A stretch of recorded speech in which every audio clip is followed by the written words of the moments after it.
this meeting of the Environment and Regeneration Select Committee. Before we start off with the agenda, I just need to bring to your attention a slight change in the way that the committee will now work. As it's a public meeting, this session will be recorded and a viewing will be available, video will be available on the YouTube channel of the council. So moving forwards, that's how we will be proceeding. So just to let everyone know, if you can, please, if speaking or when speaking, please turn on your microphone so everybody who does end up watching the video on YouTube can hear, as well as the attendees today. So we'll start off with any apologies for absence. Yeah, Councillor Andrew Tromans is unable to join us here tonight. He may join online as an observer later on. Thank you. Thank you. I understand Councillor Davis is running a little late, so hopefully he'll be with us very soon. In that case, we've got no appointments for any substitutes. Moving on to item number 3. Any declarations of interest under the Members' Code of Conduct? No, thank you. And item number 4, to confirm and sign the minutes of the meeting held on the 24th of July, 2024. Councillor Baton. Thanks, Chair. Yeah, and I have raised this before in a number of select committees, but I think the way Dudley does select committees is the only suite of meetings I've ever attended where we never have matters arising from the previous minutes. And because of that, I just want to note on page 17, 5th paragraph down, that I had asked a question about the cost of infrastructure for car parks and on-street car parking, and I've had no response at all to that. So if that can be picked up, please, and dealt with. Thank you. Of course, Councillor, thank you. Any other matters? In that case, I'll be happy to approve the minutes of the previous meeting. Thank you all. Agenda item number 5. So this is the public forum. Now, what I'll do, I like to split this up a little bit. So as you'll know, we've got a couple of items on the agenda where we're hoping to have a very healthy discussion and debate. And what I'd like is, so if there's any members of the public who wish to speak or ask a question on any item which is not on the agenda, then now is the time. I'll allow you 3 minutes to ask your question or make a contribution. And then what we'll do is, on the items which are on the agenda, once the committee has had the opportunity to go through all of those, have their discussions, I will then open it up to the public gallery. So that enables you, or gives you the opportunity also to make your comments or ask any questions on the items on the agenda. So specifically, we're talking about the viability of the leisure centres, and also we're talking about the where's it gone? The borough halls as well. So if anyone's got anything to ask or say at this stage, which does not relate to the borough halls or the leisure centres, please put your hand up and please come forward.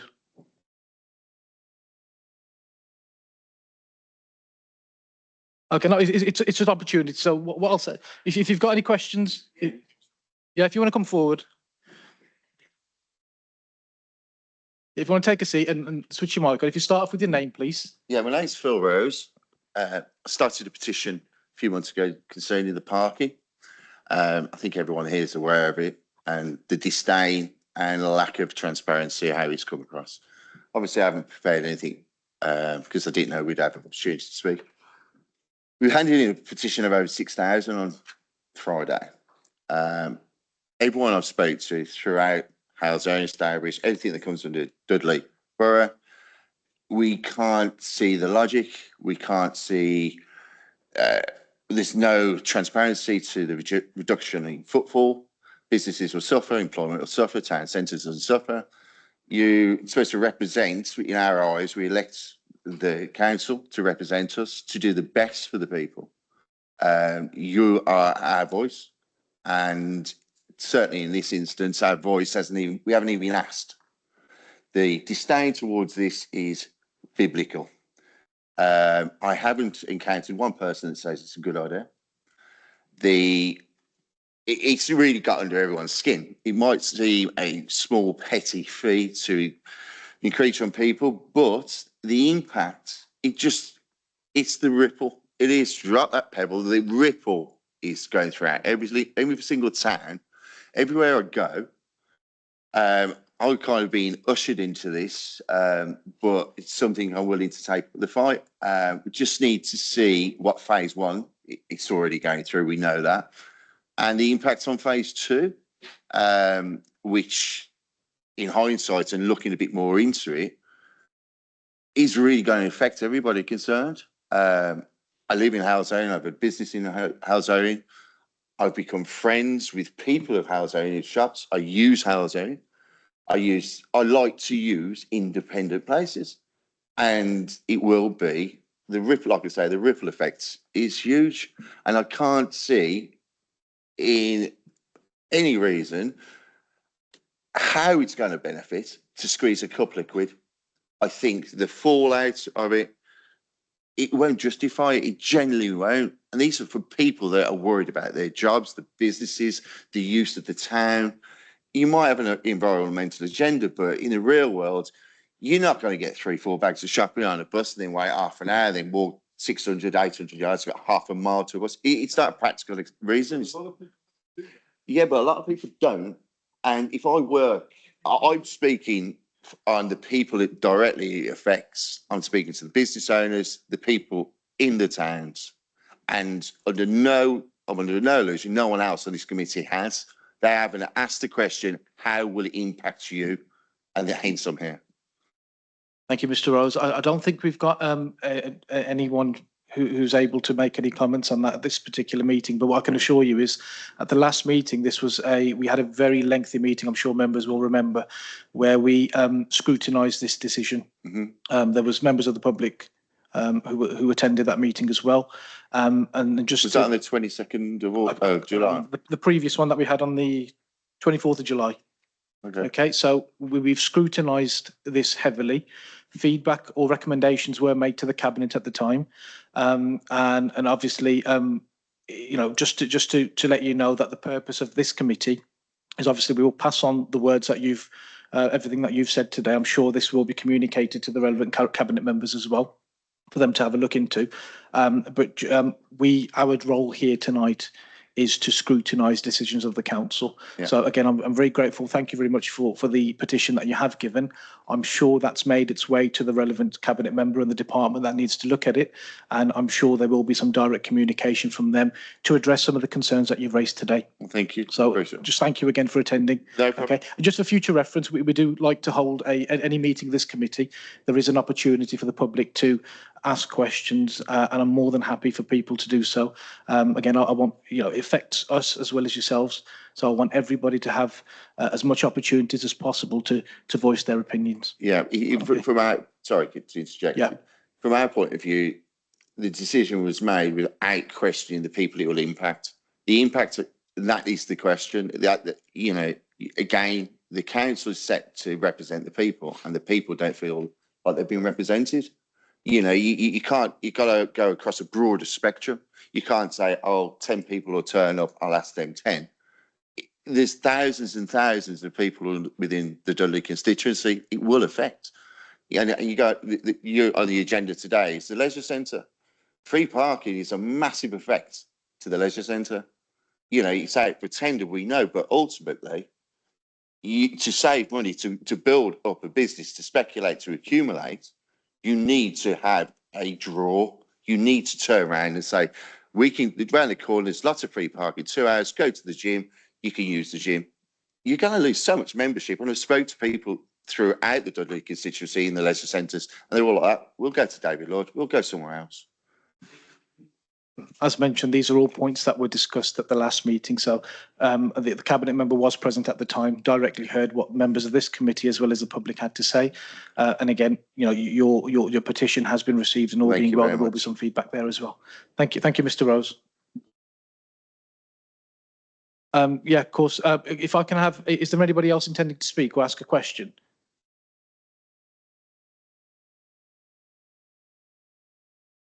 If you can start off with your name, please. Yeah, I'm Vicky Shakespeare, or Vicky Rogers, as many people may know me. I'm town centre manager for Halzone. I think from what Phil's just said is true reflection of the whole communication issue we've had around car parking. I'm the town centre manager. Apparently the press released that there'd been a public consultation. I support 484 businesses across Halesowen. Until it hit the press, none of us were aware of what was going on. We've been told to attend this meeting tonight to raise our issues, following a committee meeting where councillors attended. And then this issue of car parking isn't even on the agenda, but we're not privy to that agenda. So that just shows you that the complete failure of this communication, because businesses don't know, they're going to be hugely impacted. And I'm going to announce something now of which some of the traders, sorry, Nikki, aren't aware. The impact this has already had on Halesowen. We have the oldest independent business in the borough in Halesowen. They'll be closing at Christmas because of the impact that they can already see this is going to have. Sorry, I'll get quite choked about this because it's an emotion. I'm emotional about it because these are not only our friends, our community, but this is what I do for a living, and that my job is to support them. But who else is supporting them at the moment? Dudley Council is not. Thank you for the feedback that you've given, and what I can do is I can assure you that we will pass on your comments, and also now that meetings are recorded, I think I'm grateful for you to come forward, and obviously the emotions behind what you've said, hopefully the video will also be passed on to the relevant department and the cabinet members for them to have a look at, and they will take on board any comments that you've made in terms of, you know, how to make sure, if there were any mistakes made in the past, especially around communication or the way they were dealt with things, to make sure that it doesn't happen again. Okay, so thank you again. Mr. Willett, just a quick, I've got 1 more minute on this, so if you've got a question, please. If you can put your mic on as well, please. Thank you. Is Paul Road car park going to be closed and bulldozed to make way for yet another Halesowen College building? Could someone give me the answer to that? And then secondly, could someone tell me whether or not there's been any actual announcement that you're not going to put the tram into Merry Hill Shopping Centre, but you're going to either take the tram down to Stourbridge to connect with the National Railway network, or will you instead put the Stourbridge shuttle on the railway line to meet the tram at Flood Street in Dudley? Thank you. Thank you, Mr. Willett. I don't think we've got anyone here tonight. You can answer those. Oh, Helen, do you want to come in? Thank you, Chair. In terms of the question about the Pool Road car park and Halesowen College, that did form part of a levelling up round 3 bid, which we were awarded. But since the change of government and the election, they're reviewing all projects and we're waiting for announcements in the autumn statement. So that remains a live project on our pipeline, but not one that is currently funded. And we're waiting for a funding agreement to see if that will progress. In terms of the Metro, the position is that the Combined Authority Board approved to submit the business case for the line that goes up as far as Merry Hill, but there's still questions over the final phase 2C to the High Street, but that is still, as far as I'm aware, the intention, albeit it's not currently in funds. Thank you. Thank you, Helen. Thank you, Mr. Willett. Thank you. So if we can now move on to, if we can change the agenda items number 6 and number 7, please. I think, so if we start off with agenda item 7, which is to do with the leisure centres, and I believe Louise and Faye will be presenting that report. Yes, thank you very much. So the report has been circulated, so I will summarise the main points in the report, if that is okay, and then take it from there.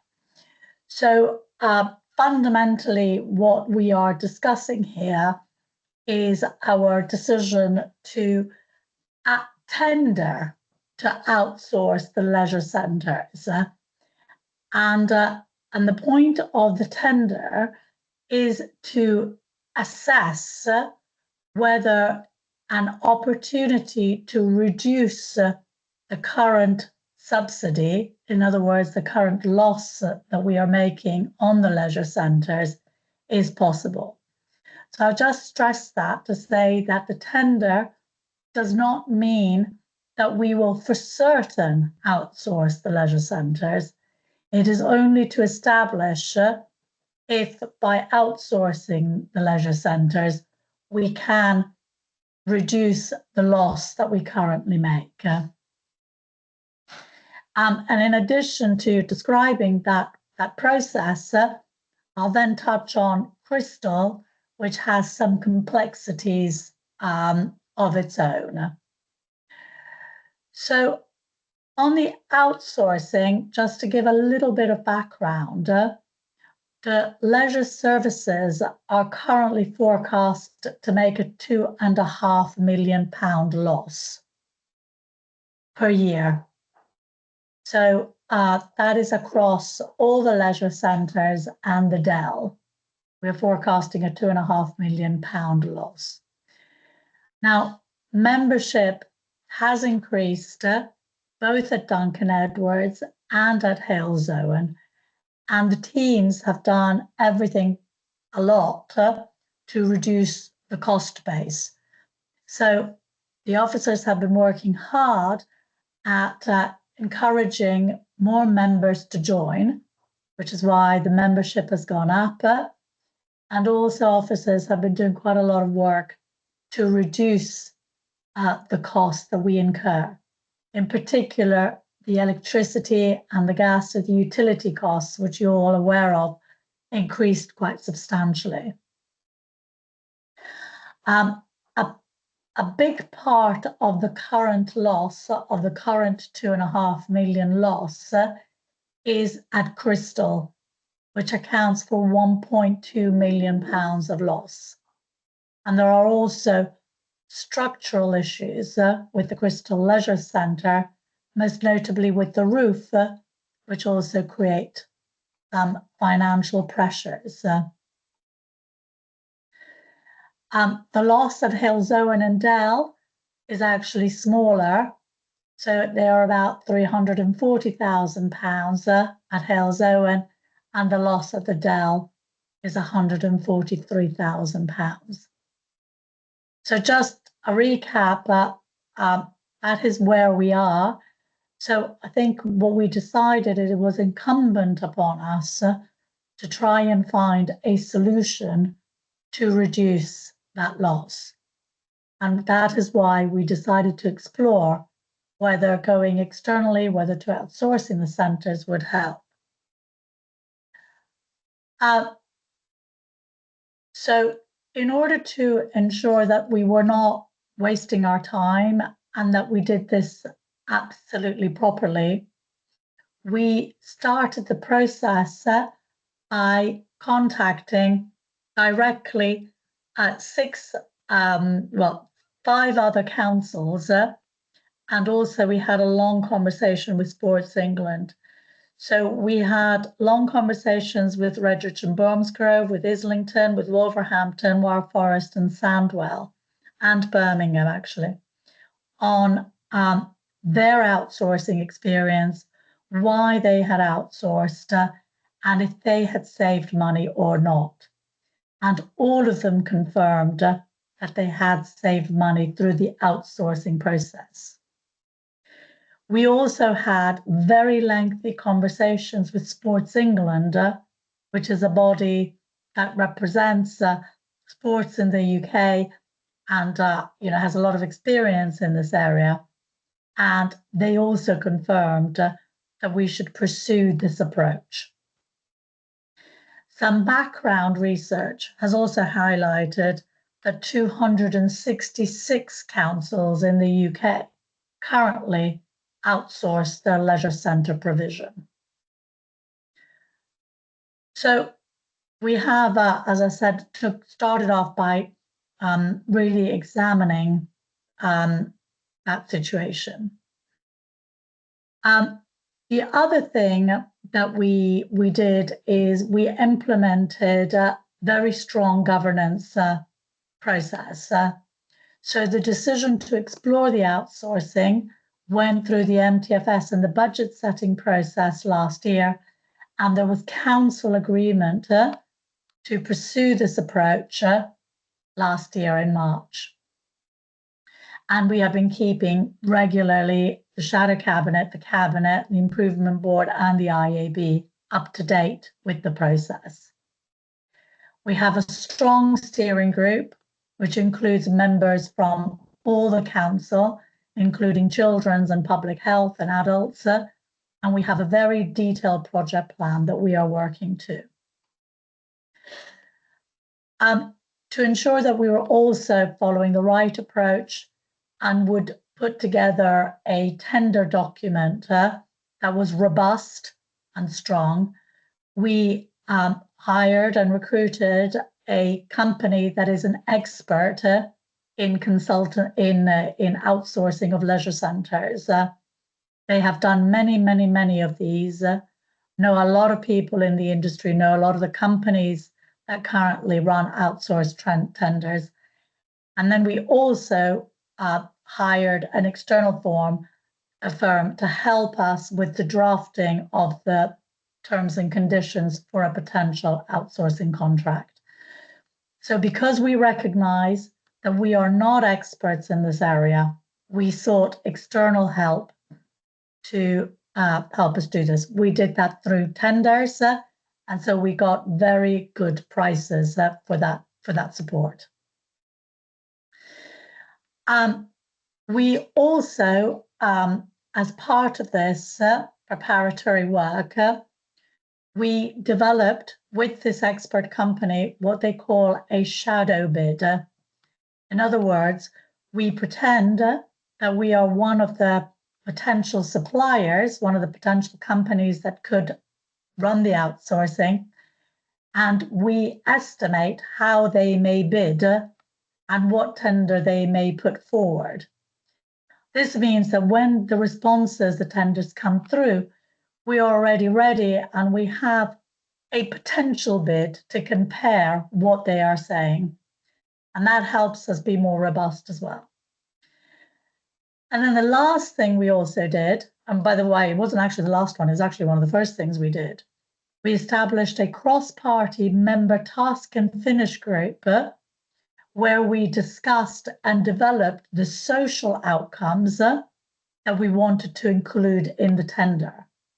So the tender we have submitted includes very clear social outcomes that were agreed with a cross-party group of members.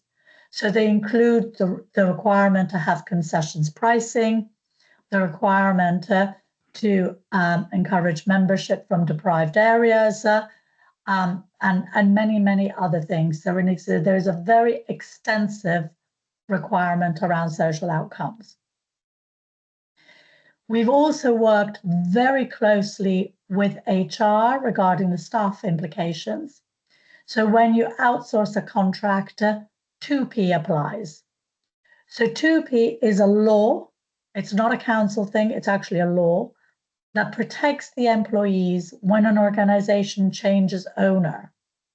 And it ensures that staff are entitled to the same terms and conditions as they currently have. So we have prepared, as part of the tender, extensive documentation on all of the staff that currently work in the leisure centres and their terms and conditions, and have been very clear on these with any potential supplier, so they know that when they are bidding, these are the terms that they will need to employ people on. The last element I wanted to touch on is Crystal.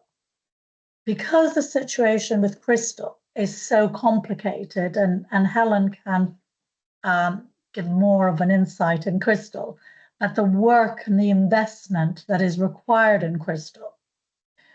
We have asked suppliers to put in a bid for Halesowen, Duncan Edwards, and the Dell. And we have asked them to bid for Crystal separately. And that is because we may decide to continue to run Crystal ourselves given the difficulties that we have to face with Crystal. So we have made it very clear that we've asked them to bid for Crystal as well, but it is a separate bid because we may decide to do something differently with bid and keep it in-house to address some of the more complicated issues we have. The tender is progressing according to timescales, and we are expecting to receive tenders back on the 8th of November.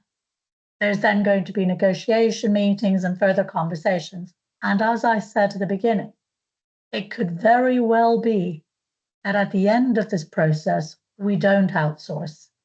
We will only outsource if the quality that the tenders can provide and the price the tenders can provide is of benefit to the council. I think, Chair, that's where I would stop now, I think, for any questions, if that is okay with you. Yes, thank you, Louisa. Sorry, I forgot to mention we've got Councillor Phil Atkins here as well today, who is the cabinet member. So first, apologies, I missed you out earlier. Thank you for attending today. Just to give you a heads up, the intention is, if there may be some questions which Louisa can answer. I believe Faye's here as well. And please feel free, committee, if there's anything that you feel Councillor Atkins is better placed to answer. And thank you again. Hopefully he'll be able to answer any questions which are more, which he's better placed to do so. We do also have Councillor Tromans who has signed on. Now, I'm happy for Councillor Tromans to contribute in the meeting, but hopefully he can hear this. But if there's a vote which takes place tonight, he won't be able to participate in that vote. I do note that he has indicated to speak as well. So if we can start off with Councillor Tromans first, and then Councillor Baton, if you'd like to ask your question next. Thank you. Councillor Tromans. Thank you, Chair. Can you hear me? Yes, we can. Chair? Oh, yes, super. Councillor. Yeah, okay. Thank you. Thank you. First of all, apologies for not being there in person. I was caught in a horrendous snarl up on the M5, making a journey that should have been 2.5 hours, 6. So do apologise for that. I've got lots of questions, but I will try to theme them and go through them one at a time. First of all, I'm a little bit perplexed as to how the situation arose, as to how we got a situation where we were losing 2.4 million across all the leisure centres every year. Surely that didn't happen overnight. And kind of a related point to that, no disrespect to any particular officers, but I do think that what we have seen here is a managed decline. I am not entirely certain that every single revenue raising option was explored. For instance, residents have come back to me many times during my time as councillor and asked, why doesn't Dudley DB Leisure offer a gym only membership to try to compete with the other offers around Stourbridge, Halesdale and Dudley? And on a similar note, the cafe, well, obviously we saw the closures of Cafe Crystal and the other eating options at the different centres. I remember writing to the cabinet member in February 2023, offering to help find an alternative provider, and was basically ignored. So the first question is, how the hell did we get in this situation where we're losing money hand over fist? And can we say with absolute confidence that every single revenue raising option was explored? Thank you, Councillor. Louisa, are you able to come back on any of those? Yes, I can come back on some of those, and maybe Helen can add in on that. Firstly, if I can take them in reverse order. So regarding the cafe closure, I apologise if something happened there. When we assessed the viability of the cafes and looked at in a lot of detail of just how many people were using the cafes, why they were using them, what they were purchasing and all the rest of it, and how much it was costing us. And we did an in-depth analysis of all the users of the cafes and compared that to the cost. That also showed that the cafes per se were losing a lot of money. So we prepared a very nice brochure, which we prepared ourselves.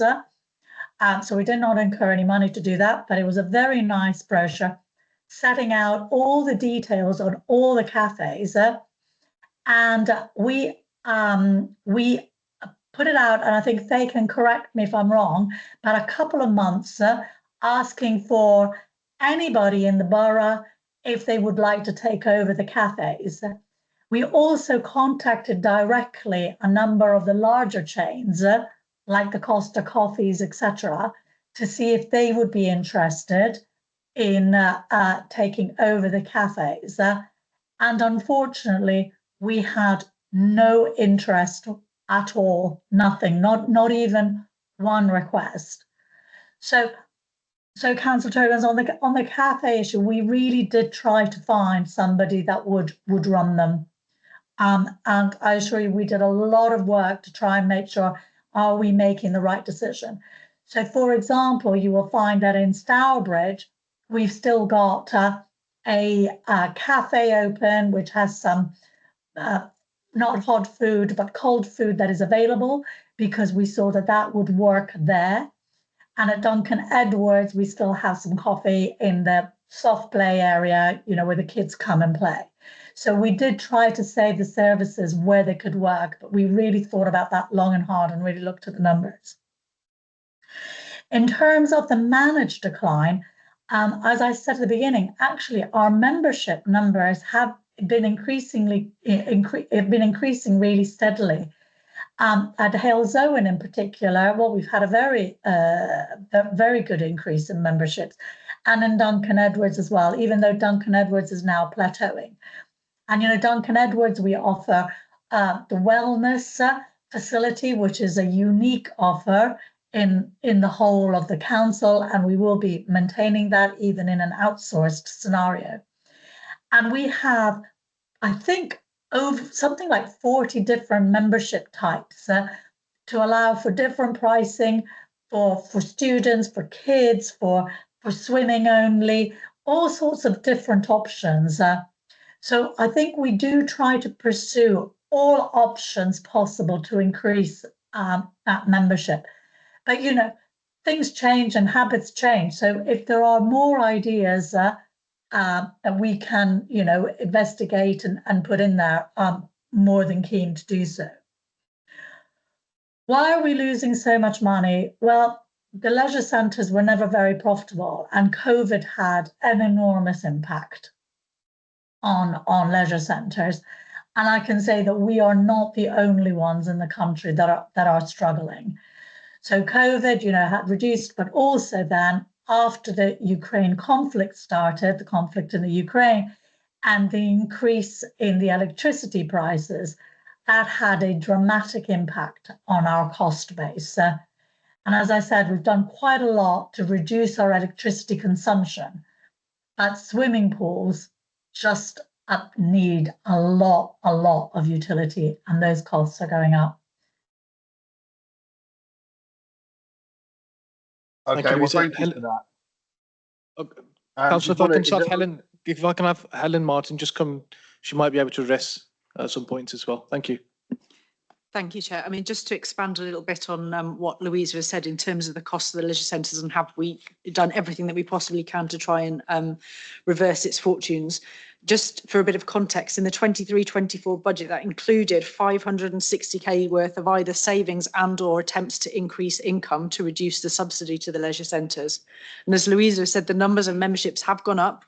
And the income has gone up in those leisure centres. So if we ignore the COVID years, because they are an anomaly, and the year after that, then obviously income was starting to recover. But if you compare the 2019-2020 financial year with the 23-24, so the most recent full year, Halesowen's income in 1920 was 701,000. It's now 1.23 million.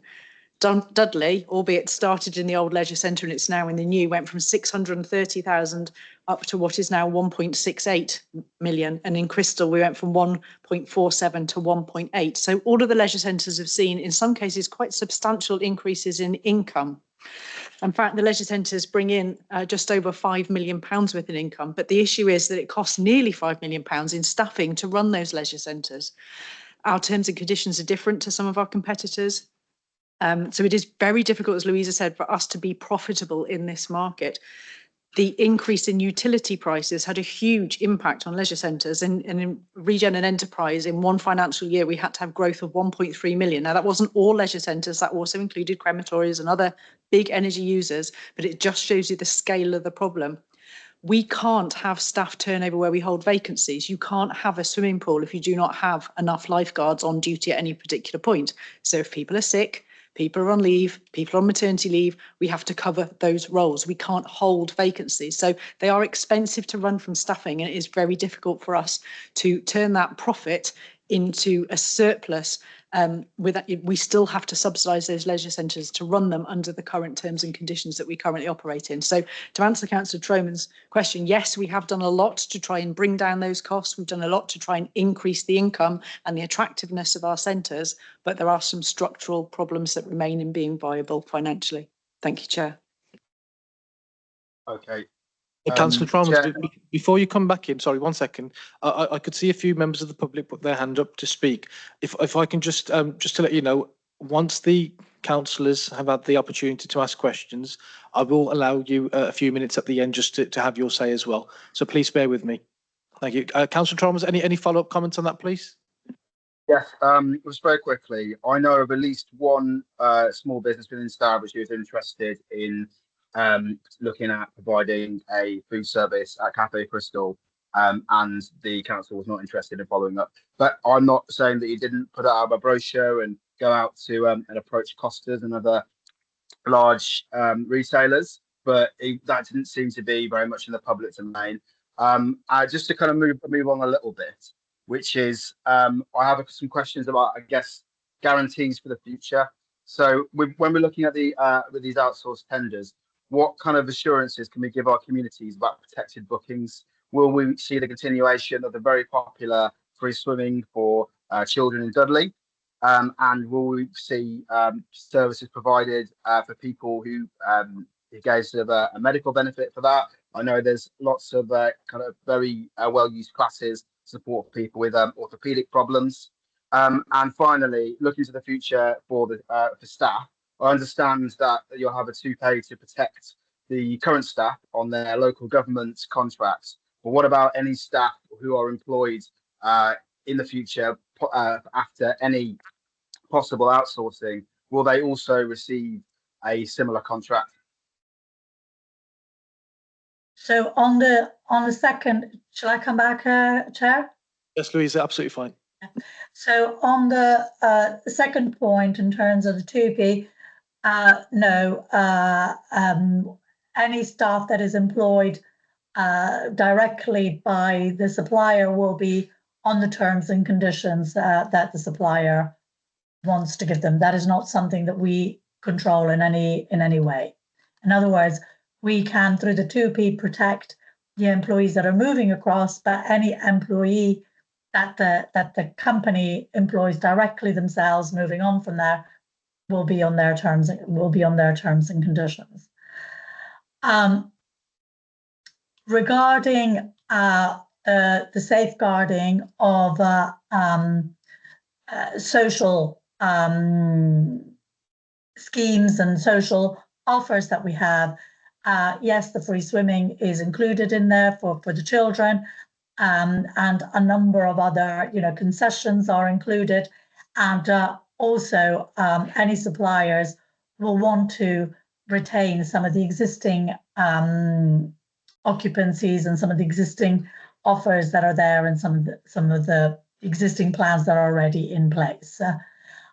More than happy, Councillor Thomas, to share with you, and it's in the public domain, exactly all the detail of everything that we have included in terms of social requirements. They're in the public domain, but we can share them with you specifically as well. Okay, thank you very much. I'm not going to ask any more questions, Chair, because I've had the opportunity to say a lot, and I want to give that opportunity to other people too. But thank you for those answers given. Thank you, Councillor. Councillor Atkins, I believe, wants to come in as well. Yeah, thank you, Chair.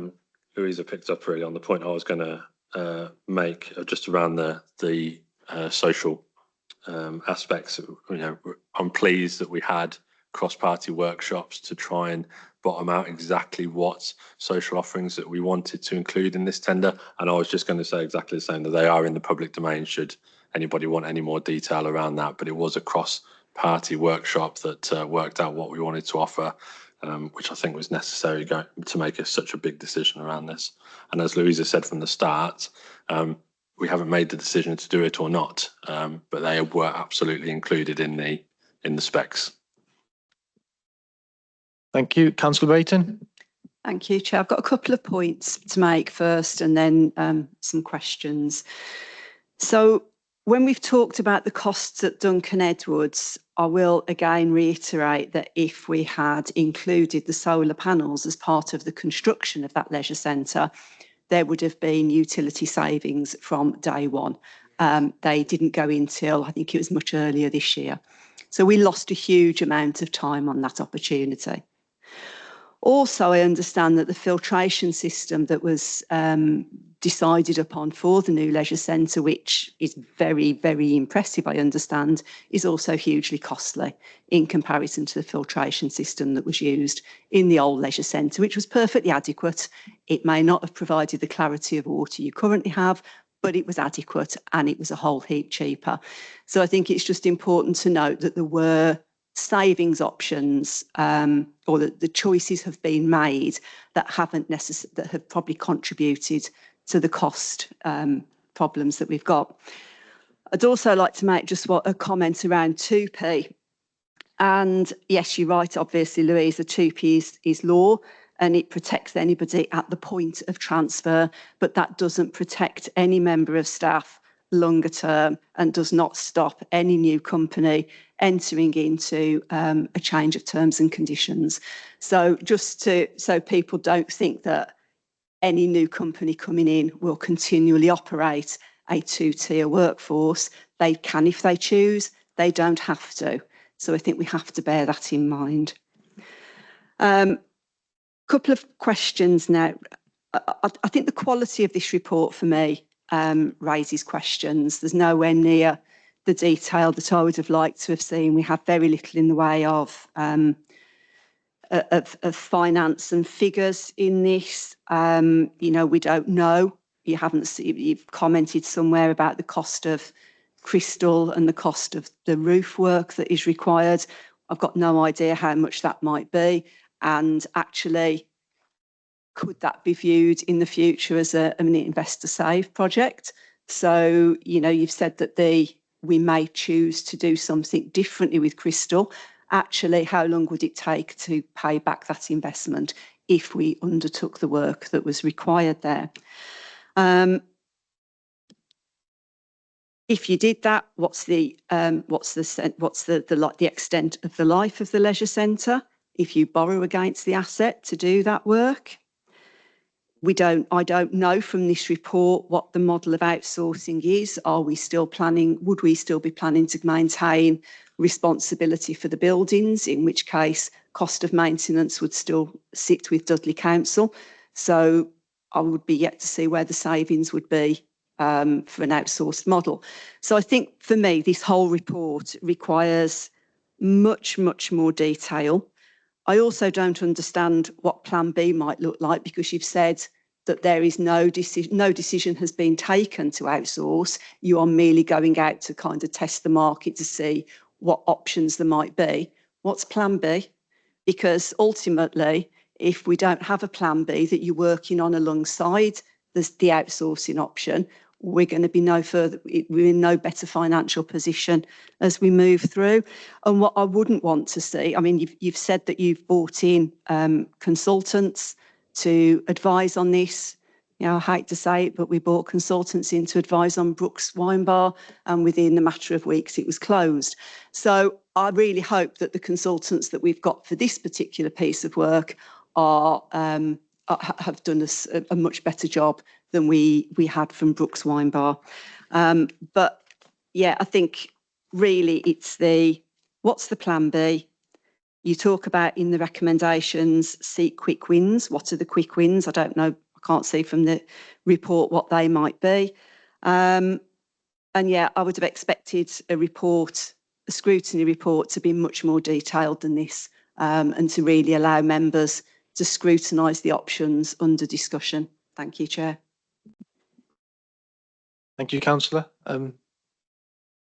Louisa, are you able to come back on any of those points? I can come back on some, and then maybe Helen. I think, Councillor, we'd be more than happy to come back, and I think it would be very useful maybe to understand what some of the questions are that you seek to scrutinise further. So, you know, is it about you know, the further detail of actually what is included in the tender? You know, is it on the plan B? There's various different topics, I guess is what I'm saying, and we're more than happy to come back with more detail on the specific topics.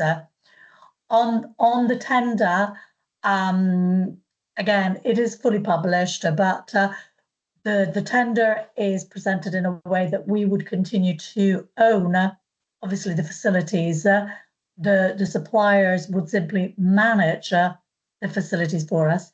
In fact, and you're absolutely right, in I think where you were alluding to in your conversation, we do not expect any supplier to remove all the subsidy immediately. The tender is over a 10-year period, and we expect the subsidy to decrease over time as the companies that run the tenders, who are able to better exploit economies of scale and are much more expert than us in developing services and in you know, driving up membership, reduce that subsidy.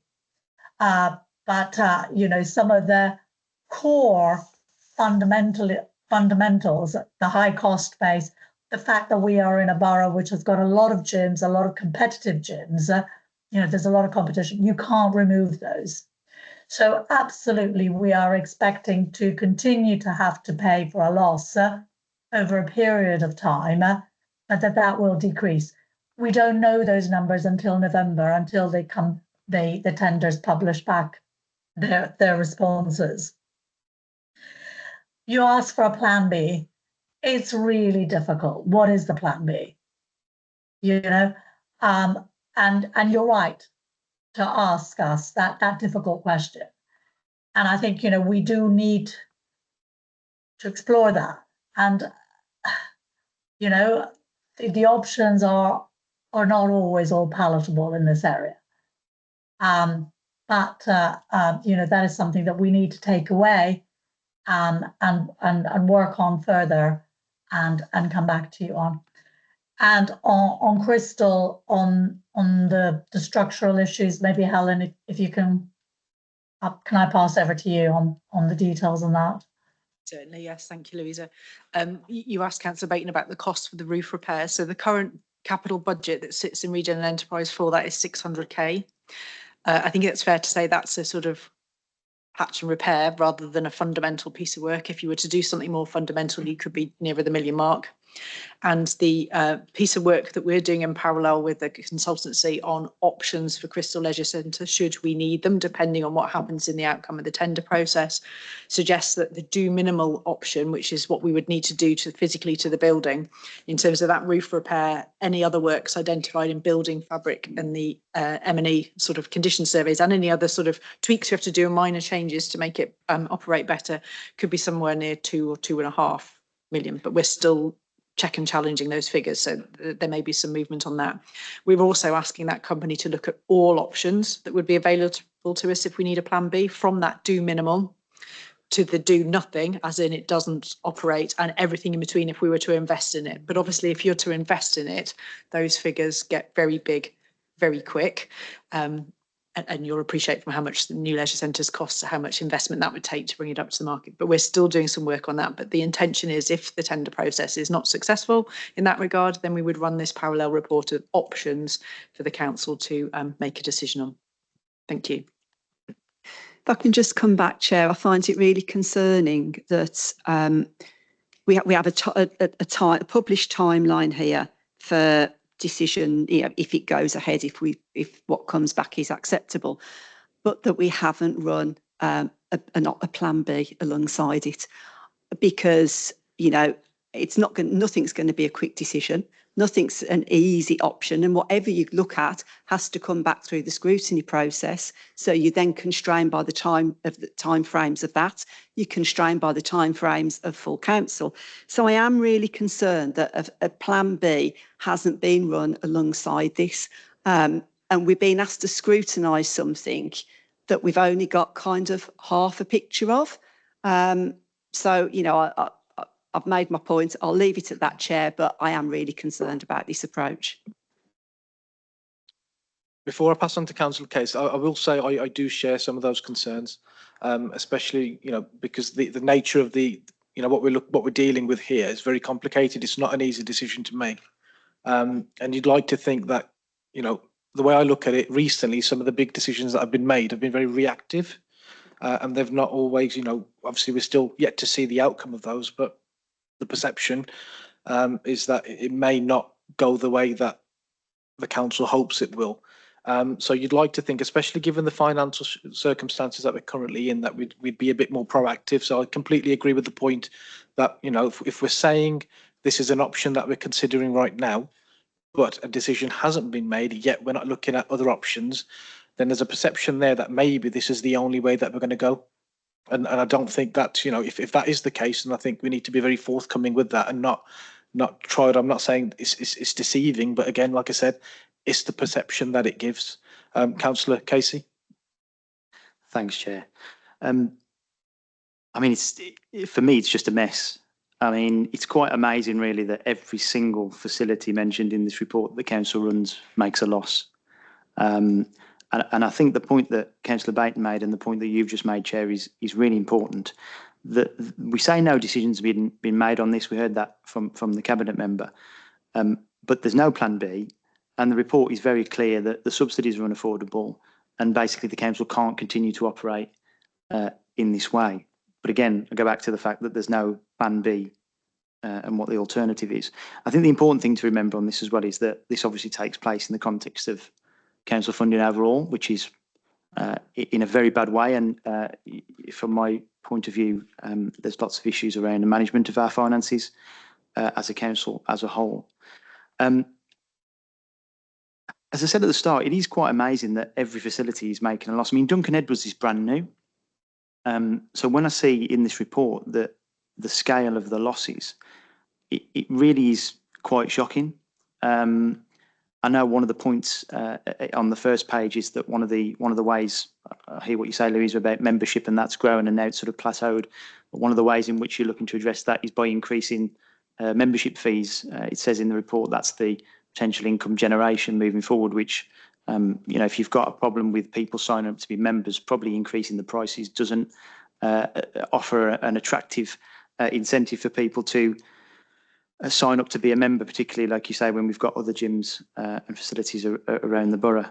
I think the thing for me on this, the Crystal Leisure Centre, I mean, I think the issues there have been known for quite some time. It seems to be shut more than it's open nowadays, which I think is a big problem. And I do think, as Councillor Bate mentioned, and Councillor Troman's actually in his contribution, that there's been lots of missed opportunities here that would have helped to avoid where we are now. And I don't fully think that, and I'm not convinced that everything's really been done to try and avoid the situation of where we are now. And if it has, it's a very clear indication that of the council's inability to just be able to do anything commercially minded, which I think, again, is a big problem, not just in this, but in other things. One of the questions I wanted to ask was around the work you mentioned, Louisa, on other local authorities. You said 266 have outsourced their leisure facilities. Now, there's 317 local authorities in England. So Do we know what the other 51 have done and what they might be doing differently before they've outsourced them? And one key thing for me as well is the question on how many councils have outsourced their leisure facilities but have now had to take them back into council management because of issues with them being outsourced. Thanks, Chair. So I can more than happy to look into those last couple of questions that you asked about other councils. I don't have that data at hand.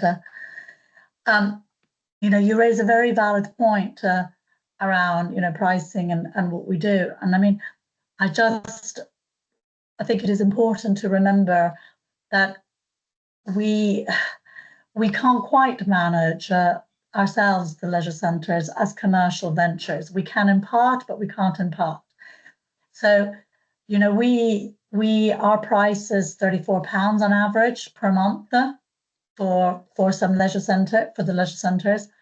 That compares, for example, the Village, which is the one that is most comparable to us, is charging about £59 to £60 a month, let alone others.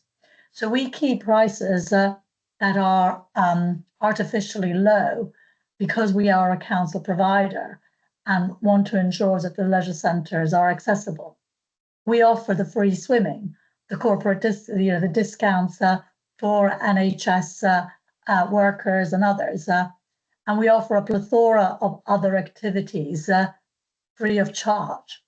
So the areas where we can be genuinely commercial, and you know, with Faye and Alan, we've been doing a lot of work. So, for example, you know, we have been putting up the prices of playing badminton at 6 p.m. because, you know, that's going to be your office workers who can't afford to pay the full price of badminton at 6 p.m. So, you know, we've tried to really look at those areas where we can be more commercial on the price and drive up the income.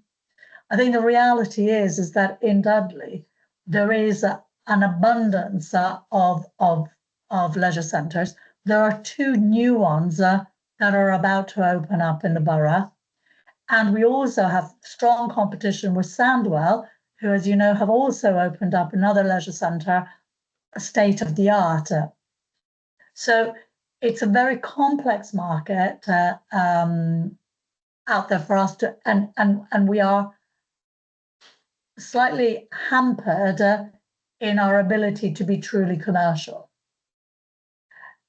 And in terms of Plan B, I would like to go back to that. There are some options about, you know, do you reduce the size of certain centres, mothball certain parts that are less profitable and keep other opens, which we have been looking at. There is a question about, do you just keep on going and subsidising this, recognising the social value that this provides? Or worst case scenario, do you close some leisure centres? And it's all things we need to work through. Thank you, Louisa. Councillor Casey, do you want to come back on anything? Or okay, Councillor Davis, please. Thanks, Chair. Obviously, the council needs to be making informed decisions here, and informed decisions are often based on data, accurate data, and that's why I've actually got concerns about the Crystal Leisure Centre and the way that's being looked at and the way perhaps the tender might not reflect the picture there. I'll give you the anecdotal experience. I'm a member at both, I'm a member of the Dudley Borough Leisure, so of course member at the Crystal and at Dudley and at Halzone. Never go to Halzone, but do go between the Crystal and Dudley. My partner does as well, and I speak with residents in my ward who do, and we're told, well, sorry, it's a very different experience when you go to Dudley. When you go to Duncan Edwards, you have to scan your fob, you walk through the door. The gym, the council know exactly how many people walk through those doors and use it each day. You go to the Stourbridge Crystal, there is no monitoring of how many people walk in and out of that leisure centre whatsoever. We've previously raised this. We've heard from the centre manager that, oh, staff encourage people to scan their fob every time they come in.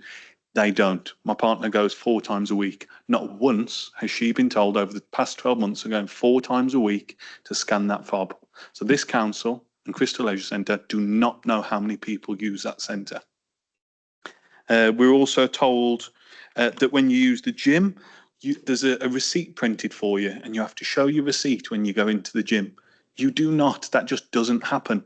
And this was what the officers, the centre manager, came back, and I also brought the deputy leader into the conversation at the time, and the officer told the deputy leader that people are provided with a receipt that they have to present in the gym to show that that's why they're in the crystal. It doesn't happen.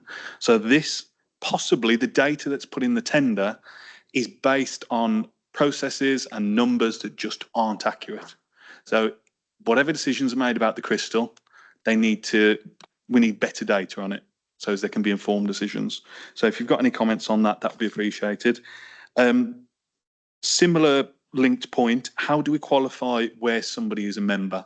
So again, somebody who uses the Duncan Edwards or somebody who uses the crystal, if they use both, 50-50, 60-40, 80-20, whatever it might be, is it based on where they signed up at the time, not where they actually use it the most? Yeah, I'm seeing a nodding head there.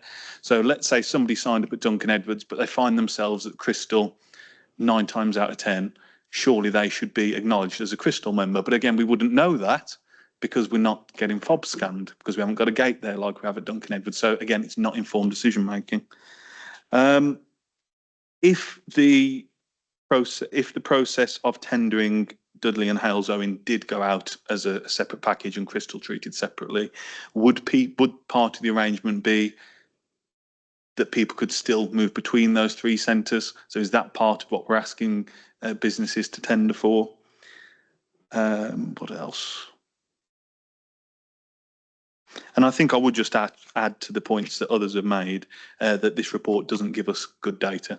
It doesn't give us any, when we talk about possibly increasing membership fees because we're not competitive, we need that context in this report. We need to see how much other boroughs are charging. I know, Louisa, you've given us one example, but we need to know how much other places, David Lloyd and others are charging, and also how much other council-run facilities in Sandwell, again, we've just mentioned Sandwell, have got new leisure centres on the way.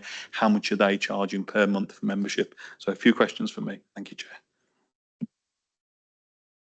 Can I let Helen pick up some of the points?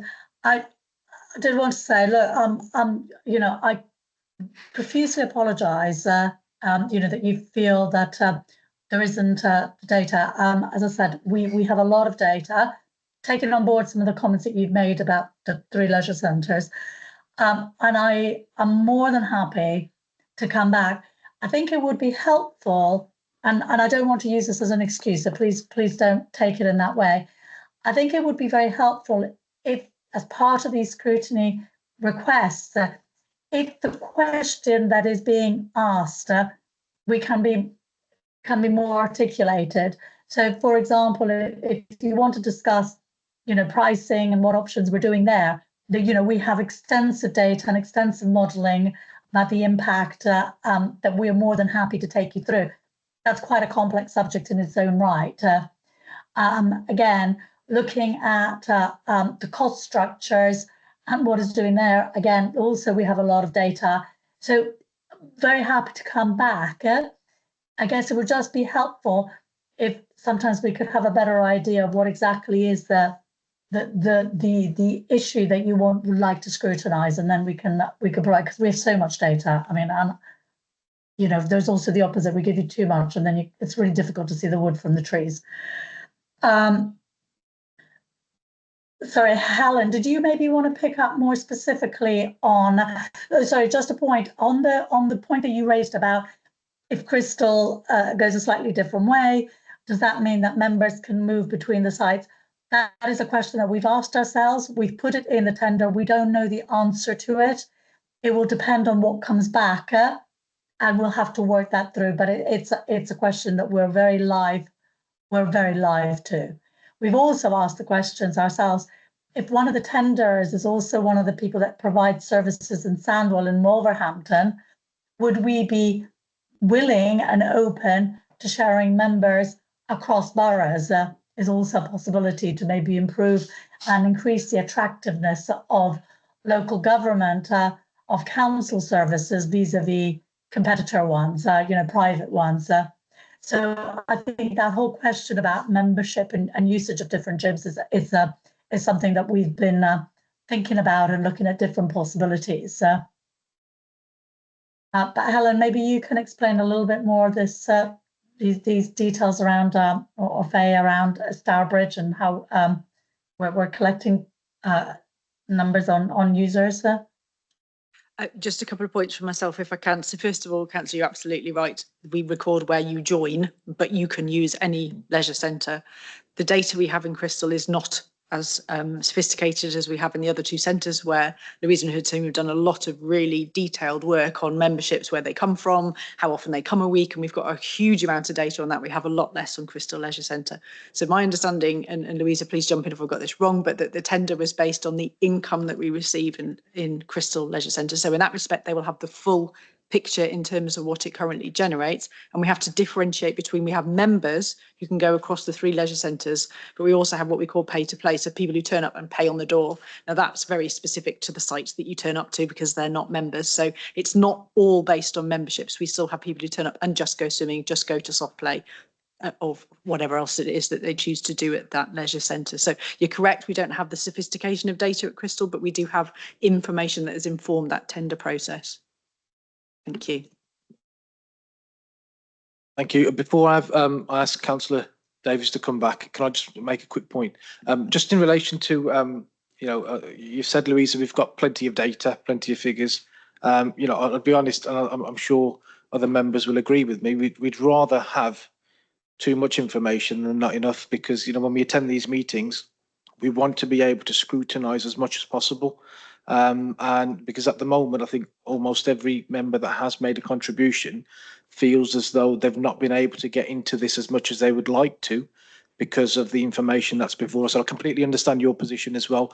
There will be questions asked today that you won't have the information there, but if you're in a position where you provide as much information as possible, that, as well as making it easier for us to scrutinise, it also puts you in a better position where you can answer some of those questions. So moving forward, anything related to finance, which I imagine will be, virtually, I think every scrutiny committee will be talking about finances given the current position that we're in.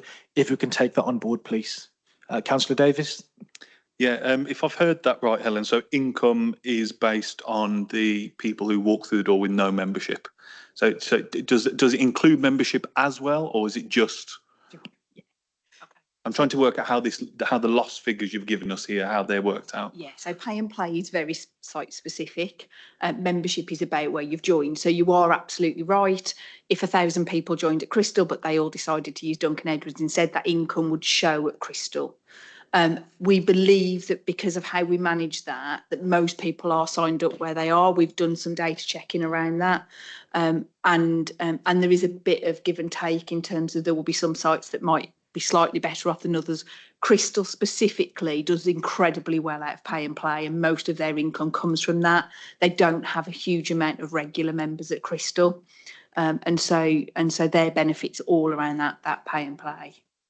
Okay, because I was just thinking that at Crystal they're at a disadvantage because, as I say, there aren't any gates when you walk in.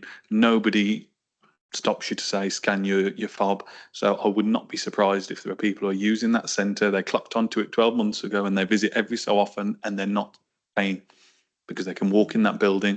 As I say, I asked that specific question. I was told, oh, that you're given a receipt at the desk that you then present in the gym. That doesn't happen. So I think Crystal is at a disadvantage here in terms of the evidence, in terms of the data. And if, for example, somebody's spending if they spend 2/3 of their time at Duncan Edwards, but 1/3 at the Crystal, surely 1/3 of the membership fee should be allocated or put against Crystal that perhaps would reflect in a lower loss figure than what we're looking at here. So again, data. I don't think we've got good enough data yet, and you have acknowledged that. So I think we could do with knowing as a committee, and I'm sure the cabinet member will want to know how we can get that better data to make informed decisions about the Crystal. Thank you. Thank you. Councillor Houghton. Thank you, Chair. Obviously, catching the tail end of the conversation, obviously, I think a lot of my points have been picked up by Andrew Tromans and Kieran and other colleagues, but I just wanted to make a point. I think the picture that's really is concerning is that we seem to have muddled along to this stage where we are now, and there has been no plan to address this issue. And yet we've seen, as Louisa said, we've seen other councils who've been ahead of the curve, have outsourced, and sort of grasps its nettle to get things sorted. Yet we've always seemed to be looking at this now, and I think that is a concern. I think the only reason we're looking at this now, I think, is because we're in the financial mess as we are. Had we not had that mess, would we carry on making these losses? Because clearly, last 3-4 years, we have made those losses. So that is a concern. And yet you contrast of our concerns, and across the board, Sandal have got 6 leisure centres, and they're all doing well. And yet we can't even manage 3 for our communities. So it is a concern that we're in this state as it is. And I also wish to express concern, Chair, that obviously Louisa was unable to attend this meeting in person. So that is a concern for myself as a member and a Dudley resident. You know, this is an important discussion for the community and our borough. It would have been nice for her to be here in person. Thank you, Chair.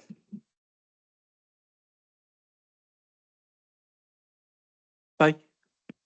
Just to come back on that point, and I'm happy to have a conversation with you separately, but just to say that other local authorities are also making losses, and it'd be interesting to have a conversation with you about your knowledge and awareness of that, and see if I can maybe share some information with you that might help you understand that. If I can just follow on from what Councillor Sahout said, I think basically it's what Councillor Baton said as well earlier on about missed opportunities, and you know, we could have done some of this, you know, potentially looking at tendering out years ago. I know it's not on this agenda item, but in the report itself, for one of the other items, we could see that the reserves for the council back in 2022 was 19%, which was well below the 55% average. So you'd like to think, where you know you've got the leisure facilities making a loss, then you know you immediately back in 2022 at least you start considering some of these options. And 2 years on, you know, when the financial position's a lot worse, it just feels very reactive, and again missed opportunities as well. Does any other member wish to make a comment? Councillor Atkins, yep. Yeah, thank you, Chair. I just want to provide some assurance. You've heard already tonight about the plan B. You've heard Helen say they're working up a paper to go with the what other options are available around Crystal. You've heard about, you know, ultimately these subsidies are included in the are included in the MTFS budget. So ultimately, you know, there is a decision around, do we just continue subsidy? I think looking at the question of is it sensible to go out and tender is not an unreasonable question that we're asking. I've been a cabinet member for a short period of time, so a lot of this predates me. However, I think we are grasping the nettle, as was eloquently described, by looking at these difficult decisions. And I'm sorry, I can't let the last statement go unchallenged around Louisa's input to this meeting. She's answered every question in great detail with great knowledge. What part have you been unsatisfied with? Because she's shown good engagement with this committee so far, in my humble opinion. So I think to throw out the fact that you're unhappy about that. If I can just come in here, Councillor, sorry. I think this is maybe something that we, you know, I wouldn't like for that to be discussed in the committee itself. So that might be a conversation which you have outside this committee, please. Well, if we're not happy, then obviously we need no. to... Again, if this conversation can happen outside this committee, please, that would be, you know, and Louisa may wish to be part of that conversation as well. So if I can leave that between yourselves, Louisa, if you want to address that point directly with the councillor, and Councillor Atkins, if you want to be involved as well. Again, outside of this committee, please. Thank you. Okay. Councillor Khan. Yeah, hi. So I just want to say that, you know, there's no plan B whatsoever. As soon as council facility starts losing money, first thing is let's outsource it, privatize it. Where's a plan B to this? I know some of the councils already spoke about it.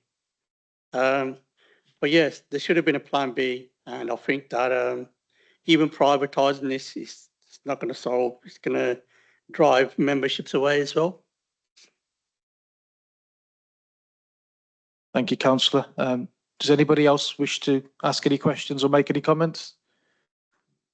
I think Councillor Trollman's has he disappeared? Is he offline? Okay, so at this stage, so the way the committee works is we like to make a recommendation, as well as having the discussion and the debate.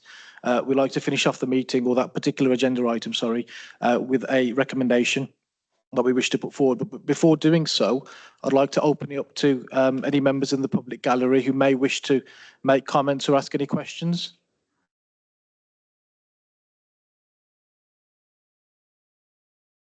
If we can have your name again first, please. Thank you. Yes, it's Vicky Rogers, House Owen Bid, Town Centre Manager. I've just wanted to join this conversation, firstly from what Councillor Davies says, and completely agree with you. As a service user, we currently pay a standard £35 a month. If I use that gym twice a month with the added parking charges that have been proposed, my gym membership will be over £50 a month.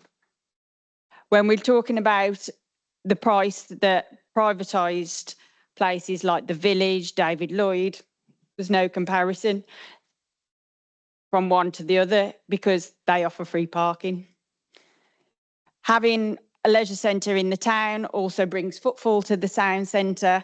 And I think when you're looking at outsourcing, those extra things, that other things that are happening in the background also need to be considered when making these decisions, as I say, and that's just going to twice a week. So well done, Councillor Davis, if you go 4 times a week.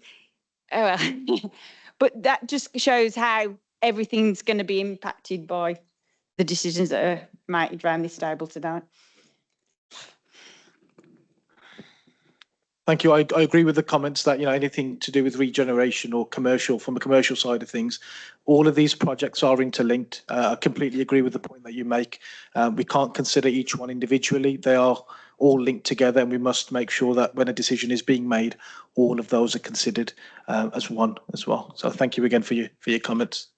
Well, everything that's actually on the agenda does actually affect House Owen Bid. So obviously the parking that wasn't on the agenda, the leisure centre is one of our levy payers and obviously a large stakeholder within the town centre, as is the borough halls, the town hall, which is obviously also up for discussion tonight.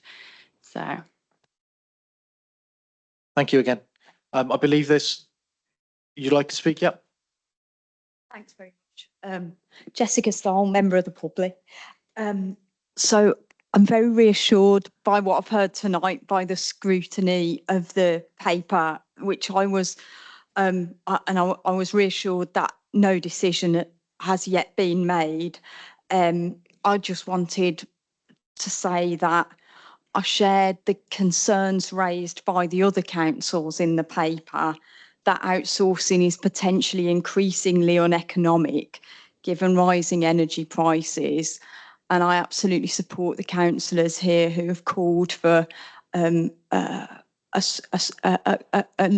really good look at the data before we look at any decision. To my simple mind, 2.5 million loss versus a £60 million tender over 15 years, that's £4 million a year. That on those figures, 2.5 million loss with prices that price in social value doesn't seem too bad, and nor does it seem as bad as being stuck with only the crystal if the crystal is the least profitable. But I wanted to try to bring something a little bit constructive as well. And I was just interested whether staff had been asked for their suggestions, because I think the focus on data is really important, but also for the people on the ground who see the leisure centres working every day. I'm sure they might have some creative ideas, which I think is what's required, about how to increase revenue and make the leisure centres really give back Dudley the £27 million that we've just invested in them. Let's face it, they're an amazing resource. you know, I think we've got to do everything we can to make the most of them. Thank you. Louise, I'm not sure if you can come in on that point, because I know you mentioned prior to this whole tendering process, other options were considered. So are you able to come back on whether there was any sort of consultation or any opportunities given to the staff members to put forward ideas that may have helped? Are you able to add something there? So we did not do a formal consultation process with staff, but that is because in part we operate a very open environment with staff. And I can say, for example, when I have been around the leisure centres, staff are forever coming up with ideas and suggestions, and there is an open dialogue, and we take those on board because they are on the gym floor at the swimming pool, and they have, they know what the users want, and so we are always adapting our offer to take that into account. But we did not have a specific consultation on how do you think we can fill the £2.5 million gap if it is not an outsourcing. Alan, I don't know if you want to add anything to that. No, but Faye will, if that's okay. Thank you, Chair. On a slightly different note, so this isn't about the staff. I think the other thing that you mentioned, Jessica, is the 60 million tender over 10 years. Just to be absolutely clear, the 60 million is not what it will cost us as an authority. The 60 million is the income that the provider would receive. So it's the value of the contract. So I'm not sure you've done this, but if you just divided 60 million by 10, it's not a £6 million a year cost to us. We would be hoping that that £2.5 million subsidy would significantly decrease. So I just wanted to clarify that point.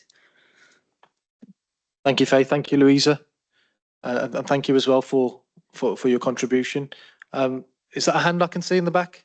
If I can have this as the last contribution, please. Thank you.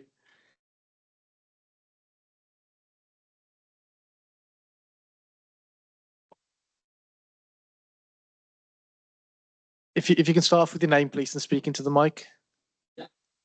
Hear that? Can you hear that clearly? Yeah. Okay. I was interested to hear that there was no expertise in the borough over something or other.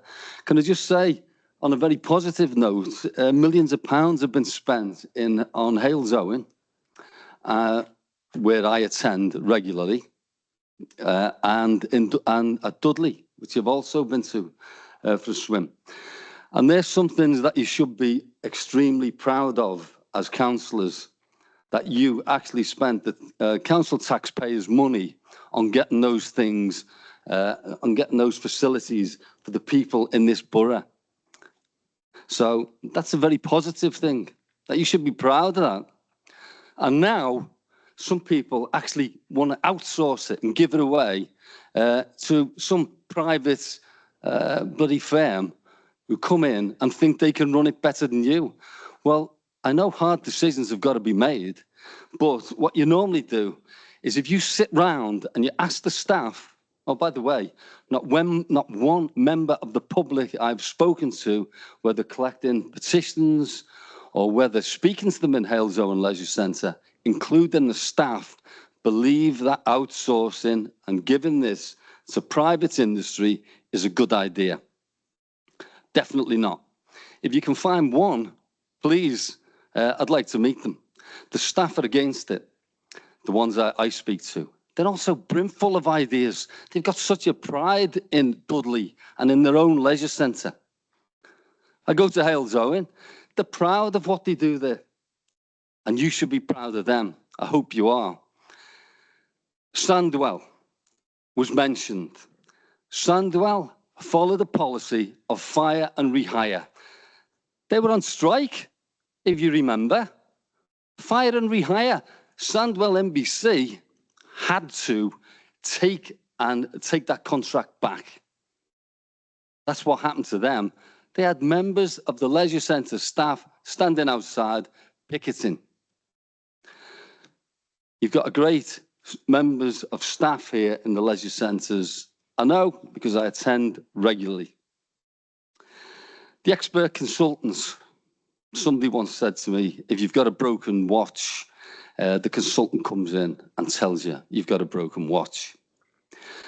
I would like to know, obviously that was a joke, but I would like to know how much has been spent on the expert counsellors telling you how to pass all these brilliant leisure centres on to a private company. How much exactly is paid on these expert consultants, which you had, I believe, for the restaurant just round the corner? And unfortunately, that failed. The leisure centres are also there for looking after the population. Get out, tell people that they can use the leisure centres, advertise them, get it across. We know that Dudley has not got the best healthy population in the country, and those people need the health centres. We start raising prices, we're in trouble. We know what private companies do with staff. They will reduce the wages. As Councillor Baton said, 2p is often not worth the paper it's written on. So I believe that a solution can be found in-house. I do believe that if you sit down with the experts here on the council, as well as the trade unions, as well as members of staff, hard decisions are going to be made. Got no doubt about it, no doubt at all. But at least you're doing it together and not farming it off to some vulture who comes in. And they might come in and say, oh, we're non-profit making. Go and have a look and see how much the executives are paid, or how much their layer or their tier of management are paid. 30 more seconds, please. Yeah, and you'll see. If you remember, the libraries went off. Go and have a look and see at their executive how much they're paid. 240,000. They're doing it for profits. You're doing it for people, not profits. That's what we want. Thank you. Thank you very much for your comments. And just to give you that reassurance again, we've heard from the cabinet member that a decision's not yet been made to tender. I'm pretty sure he was listening to everything that you've just said. So hopefully those comments will be taken on board as well. Last one, sorry, Councillor Kesey.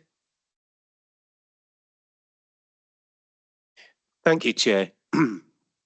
Councillor Kesey, Chair of Overview and Scrutiny. Excuse me, I'm not very well today. I just want to raise one point, what price life? Now, I learned to swim in a council leisure centre with my school. I want to know that that facility will still be available for all the kids that can't afford to go to David Lloyd. And the other thing I want to raise is that, as with the other councillors that are sitting here today, I'm really disappointed. I've deliberately come to this meeting because of the leisure centres and the town halls, which were going to be part of an overview and scrutiny working committee.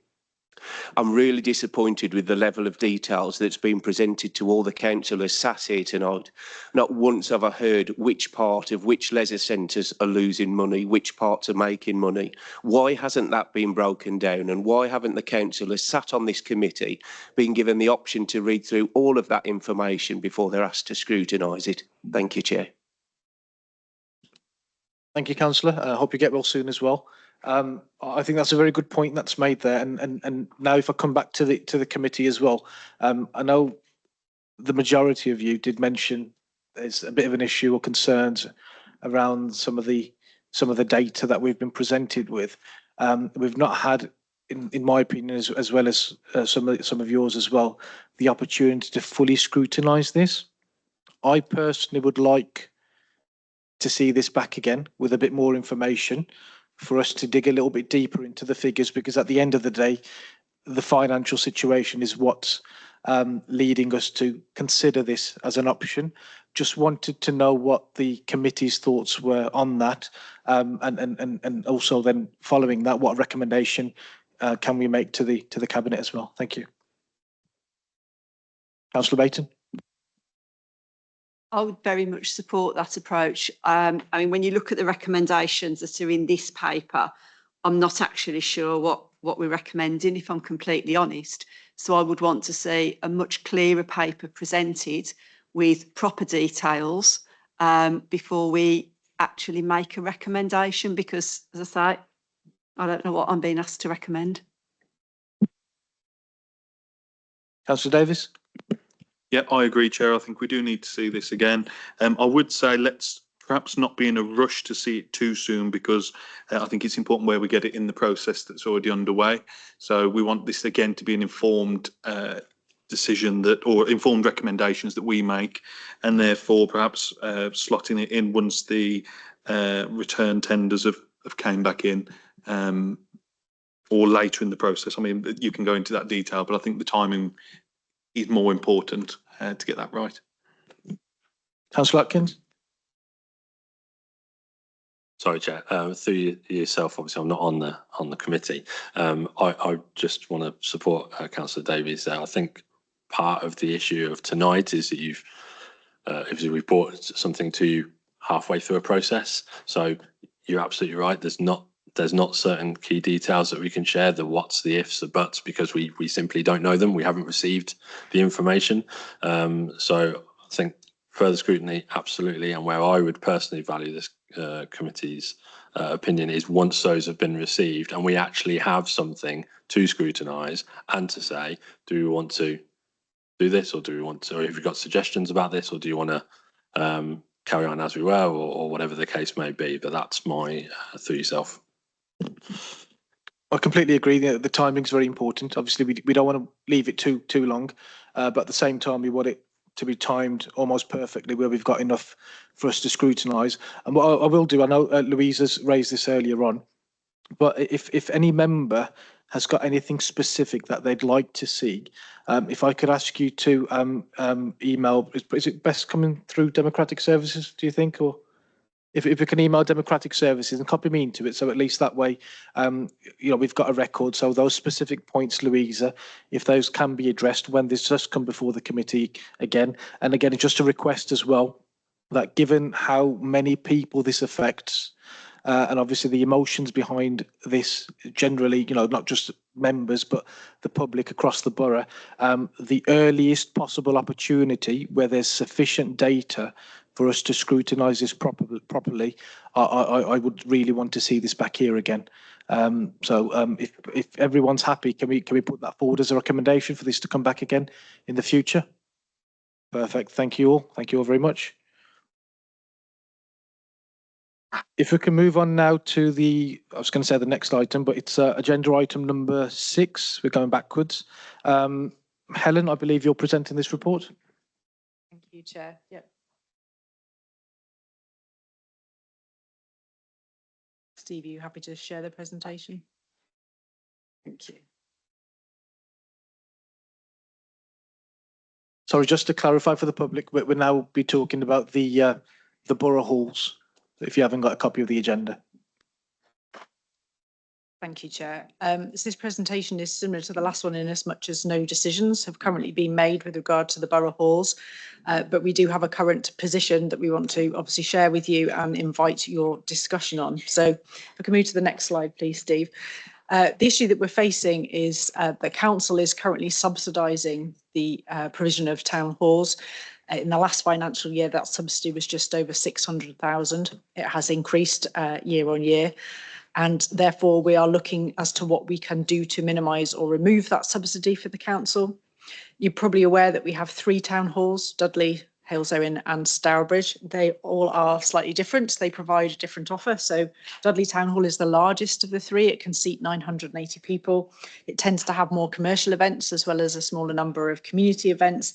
And we have relatively recently invested in that town hall in terms of lighting and equipment, audiovisual equipment, some redecoration, seating changes, and this has attracted a different kind of booking. It is taking time to see that come through because bookings tend to be 6 to 12 months in advance, but we are getting interest from acts that we did not have before. Stourbridge Town Hall is more popular with, again, community groups and amateur dramatic groups. They can seat about 425, standing it would be 800. And Halesowen is the smallest of the 3 halls, having a capacity of 368, and it is almost exclusively a community event. If I can move to the next slide, please, Steve. You'll see on here the financial situation that the halls are facing. So if I could just explain a little bit what sits there. For accountancy purposes, we have a couple of cost centres. So there's the top 3 is the cost to run the town halls plus income from hires. The events and performances line is the income we receive from, in effect, acts. So if Jimmy Carr comes and we split the ticket profit, usually 80-20, then that is the amount of money that we receive from the town hall. So we account for them separately, but the very bottom line is what it costs us to run those town halls. And as you will see from 23-24, they were all running at a subsidy of, if in the case of Dudley, it was 196,600, Stourbridge Town Hall 230, and ultimately that led to a bottom line pressure of 604k. The forecast for the coming year is slightly better, but that assumes that we meet the income targets. If we don't, then obviously that difference will move again. The income from Dudley is about 89k. From Stourbridge, it's nearly just under 83, and in Halesowen, it's 48.5. Just to put in context of that, and that's taken into account in those bottom line figures there, and we still have that subsidy. So if I can move to the next slide in the timeline to date, we undertook a functional review of the halls in the summer.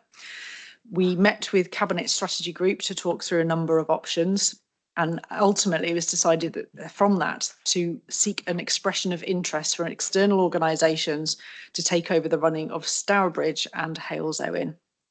The decision was made at that meeting to continue to consider the council running Dudley Town Hall. This is off the basis of the investment made to date, the impact on the town centre and the nighttime economy, and all the other investments going into Dudley Town Centre. If an external operator cannot be found, obviously the decision could be made at that point to close those other venues. But as I say, no decisions have been made at this point. And we would have to very closely monitor the performance of Dudley Town Hall, which we hope, if in the event of others operating it or them not operating, would obviously move business to Dudley Town Hall. So on the 8th of August Cabinet, it was included in the MTFS proposed budget savings, but also noted that we were seeking a new operator for Stourbridge and Halesowen with a target of removing that subsidy for the other elements by April 25. And as a result, a budget saving is proposed of 270k in the coming financial year. Obviously, it's in front of you tonight for a wider discussion. It will go back to Cabinet before any final decision is made. Some of the next slides, if I could ask Steve to move on, are we've kind of in some respects moved on from this because this is what we were proposing through the functional review. So we did talk about the option for an operator to take over all three.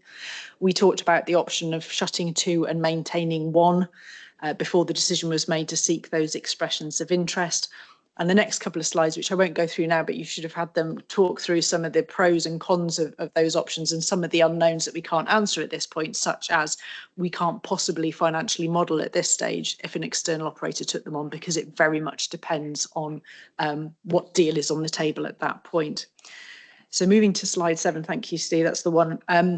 This models the financial impact of if we were to close those two halls. As I said, again, no decisions have been made, but it's just to show you the financial position it would put us in. So we've got the current 24-25 budget and the forecast that shows that the subsidy would be at 572.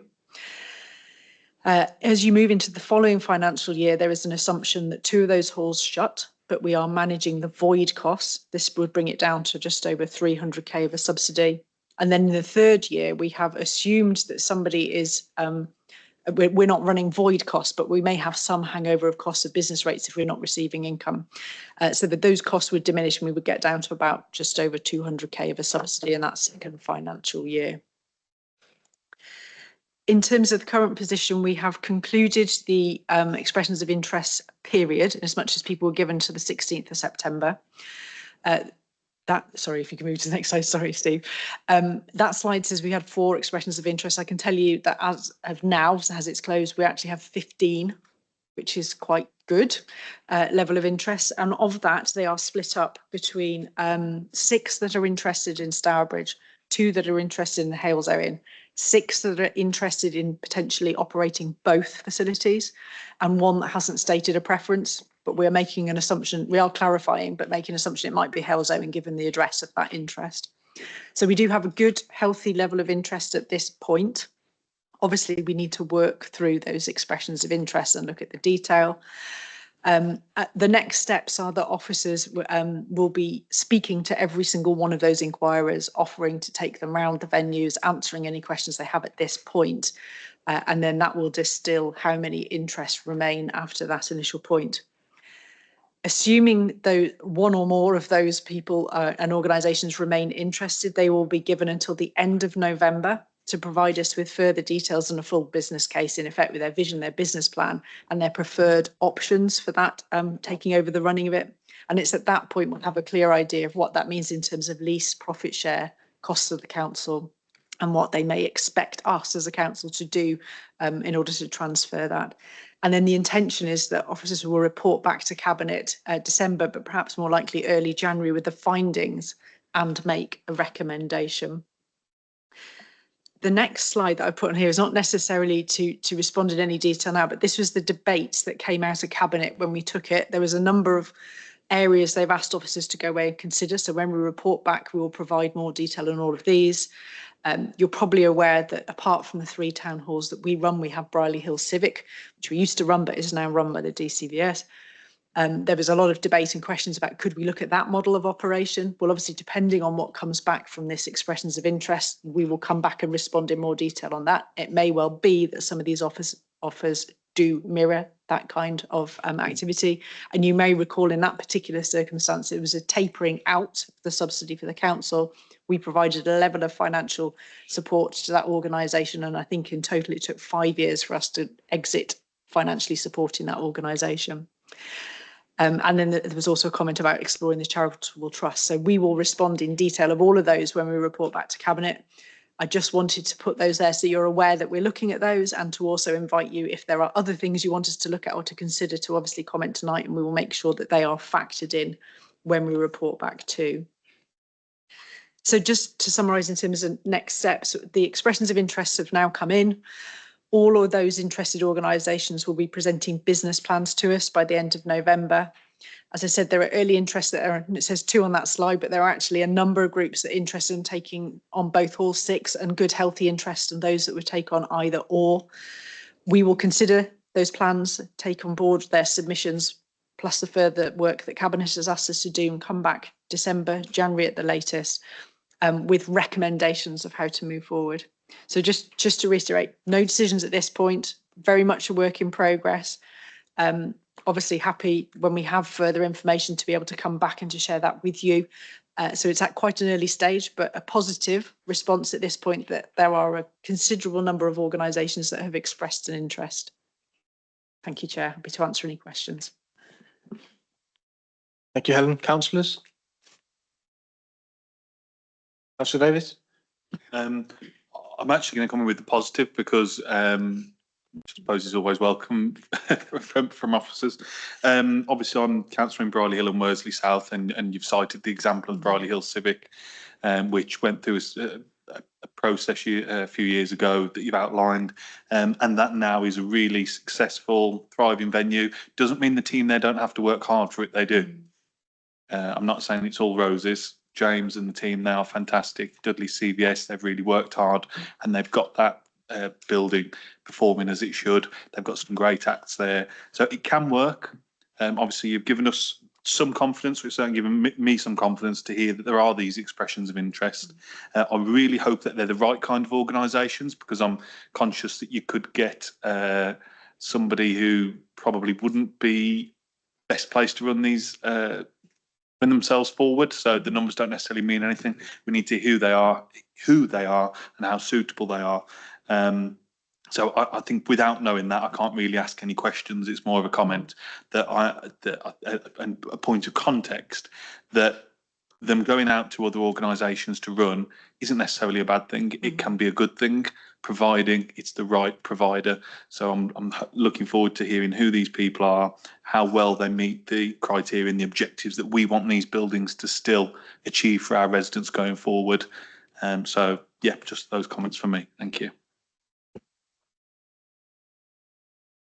Councillor Casey? Thanks, Chair.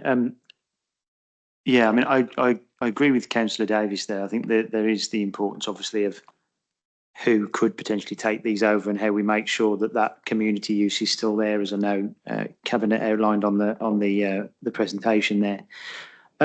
For me, I think it's an interesting one in terms of the civic, because I think they have made a success of that, and it's an example of what can be done. I'd like, it's a bit like the last report really, for me, is we seem to get so far down the line that there's undoubtedly probably been missed opportunities where we didn't have to be where we are. So is there any reason that the success of the civic, the council hasn't looked at that since that process finished and thought, how could we replicate that at Halesowen, at Stourbridge, at Dudley? I mean, Dudley's obviously a bit different to Halesowen and Stourbridge town halls. But I just think there's probably, and I would like to have thought there would have been opportunities to look at how that's been a success and how the council could have tried to have replicate that in these venues before we got to this stage. I think the other thing for me as well is, and I think this was mentioned before around some of the issues in Halesowen and Stourbridge, and obviously through this current process, it would mean that whoever might take it on, if it does happen, would take on the running costs, but the council would still be left with the liabilities in terms of maintenance. So the issues at Halesowen and Stourbridge would still need to be rectified by the council, and given the financial position of the council, realistically, would that happen? I mean, it probably needs to happen if it's going to be a success for whoever might take it on. So that was one of the things that I wanted to ask, just around those two specifics. Thanks, Chair. Thank you. Yeah, I think it's a really valid point about Brierley Hill Civic, and we remain in very close contact with them. We are aware of how they operate. I think there are a number of differences between the two. So obviously our terms and conditions and our pay for our staff are different. They can vary. So although staff tube it across, they have been able to consider them in different terms and contracts if it helps. Sometimes organisations like that run with volunteers as well as paid staff. Their marketing is mostly, I believe, social media and stuff, so we do things in different ways. So that's not to say we couldn't take some of that on board, but I think they are, to a degree, also a different offer. So if you've got people like Jimmy Carr coming, it is a slightly different ask in terms of marketing and campaigns and how you manage the staff. But yeah, the point is taken on board that there are perhaps other things that we can look at if we continue to run those halls moving forward. In terms of the liabilities, and there are liabilities, so we know, for example, that 2 of the town halls are going to some way, not maybe too far down the line, need new boilers. There are some liabilities. Normally, when you dispose of a building on a lease, it would be in a full repairing and maintenance one, and the liabilities will pass over. If you have community groups and other organisations running them, those liabilities don't always pass over, or there is that tapering of responsibility. So I can't answer the question until we know what offers, we've been through the offers and we know what their business case says. We might have people who take it all on. More likely we'll have people who expect some kind of support, and we need to work that through and know what the offer is. And as Councillor Davis has pointed out, by the time we do that, there may not be 15 viable offers that are on the table. I don't know the names of the organisations on the table, but I have been informed that some of them are big names. So I think you'll probably get a mix of community and a mix of known operators. The response and the ask will be different from both those types of organisations. Thank you, Chair. Councillor Baton. Thanks, Chair. I just wonder really if this report, like the previous one, has perhaps come a bit too soon in the process, because I don't feel that we've got enough information. We can ask questions, but we're not in a position to scrutinise really, what's on offer and what the options are. So I just think that's, for me, it's come too soon in the process. The other point I just want to make, and really it's looking to Helen for assurances from the council, that there will be a proactive approach from the council in working with all people who come in for tenders. Very often I hear that as a council we make things very difficult in terms of work, external bodies working with the council. And if we have a timeline that we need to have this through by, and if we are genuinely wanting to get the best opportunities and the best deals for the community, and it will possibly be different for each of the halls because it's a different demographic, different usage, then I think we have to have those assurances that that proactive approach will be there for people. Yep, thank you. Absolutely. You have my assurances that we will be working fully with all of those organisations, large and small, to give them all the information they need and to allow them to put in the best possible bids with the best information. So yes, absolutely, I can guarantee that. Also happy to come back when we have more information to allow you the ability to scrutinise in more detail. Thank you. Councillor Sauter. Just a quick one, Helen. Obviously, I think, like colleagues, I think obviously to have 4 in such a small area is an issue in terms of competition. And I think this is where obviously, as a council, we obviously clearly see Dudley Town Hall as being the key one that attracts the big sort of guests, not artists. And the other two, then obviously, it's about the niche they can provide in their communities, in their towns. Like Hellzone clearly is well used by community groups. It's how we sort of build on that, working within the town, but also with the proposed regeneration plans there. It's how we can use that as a bridging sort of effect, sort of until the town is improved. And I think with the Hellzone town, Helen, I think it's lack awareness because it's hidden away, and there's no signage anywhere in the town to say it's got a town hall.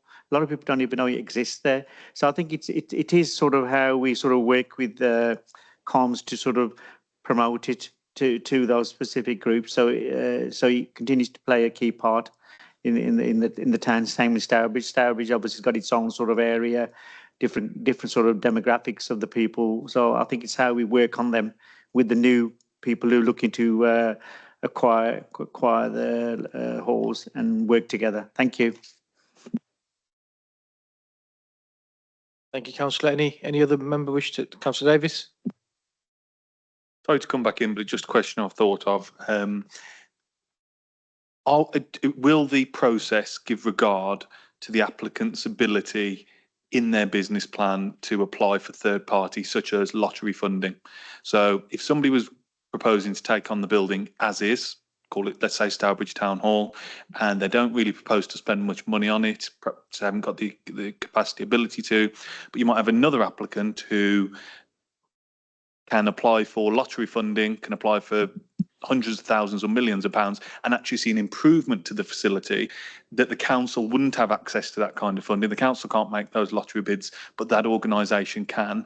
Therefore, we could actually see an improvement in those facilities through this. So is that something that the process is giving regard to? The short answer is yes. So that will be part of the due diligence that we go through. And you're absolutely right. Sometimes the advantage of third parties operating things is they have access to grants and funding that we as a council don't. Heritage buildings are a very good example of that. So yes. Councillor Khan. Yes, so I just want to ask, is there a figure you can provide that you run like a recruit advertisement to get the public to hire the halls? I missed the first part. Did you say, do we advertise for the Yeah, public to get the members of the public to hire the halls for events and for stuff? general hires? Yes, we do. The halls are all marketed and they have a variety of offers. And as we said, Stourbridge and Halesowen tend to have much more community use. So they are Halesowen in particular is very well used for community events. And we do market them as such. Right. Is there a figure that you spent on the advertisements of that?